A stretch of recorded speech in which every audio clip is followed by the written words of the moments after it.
Mas dumami pa ngayon ang galit at ng bash kay Jazz dahil sa muling pagbanggit niya about attention seeker. That's not me. 1 million seeker. That's...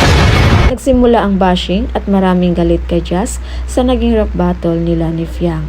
Isa ito sa mga linya na naging sagutan ni na Fiang at Jazz. Naayon pa kay Jazz, "Aba Fiang, sino bang may manliligaw sa ating dalawa na nag-aantay sa labas pero ikaw, 1, 2, 3, kinakapitan. Sila na ngayong lumalayo sa'yo, di ba?" Kaya sinagot siya na Fiang ng ganito, "If you disrespect him, you will never gain my respect. Di ko nga alam ba't kita tinatawag na ate eh. Di nga kita kaano-ano at hindi ka naman karespe-respeto. Sa ginawa mo, hindi nga dapat Jazz ang pangalan mo. Alam mo dapat pangalan mo, attention seeker." Itong word na attention seeker ang tumatak sa isipan ng mga tao, lalo na pag nakita nila si Jazz.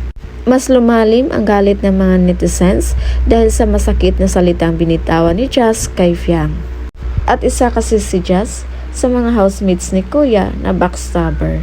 Pero gayon pa man, marami naman ang naawa kay Jazz dahil aminado naman siya na hindi maganda yung mga sinasabi niya about kay Fiang. Pinagsisihan niya naman yon that time at iniyakan niya pa.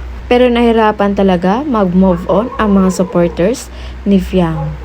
Kaya yung galit nila kay Jazz ay hindi talaga nawala, lalo pat laging involved sa issue ng GM Fiang si Jazz.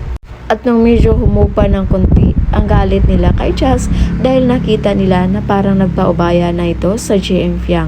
Pero kagabi sa isang episode ng Rainbow Rumble, binanggit na naman ni Jazz ang salitang attention seeker at hindi siya yun dahil 1 million seeker siya. Kaya ayon pa sa mga netizens, talagang hindi daw makapag-move on si Jazz. Dapat hindi niya daw ito binanggit dahil ito yung rason kung bakit marami ang nang-bash sa kanya. Pero papansin daw talaga si Jazz. Gusto niya daw ulit talagang magingay sa pamamagitan ng sinasabi nilang attention seeker.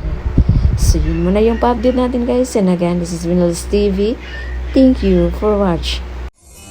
Am I really that much?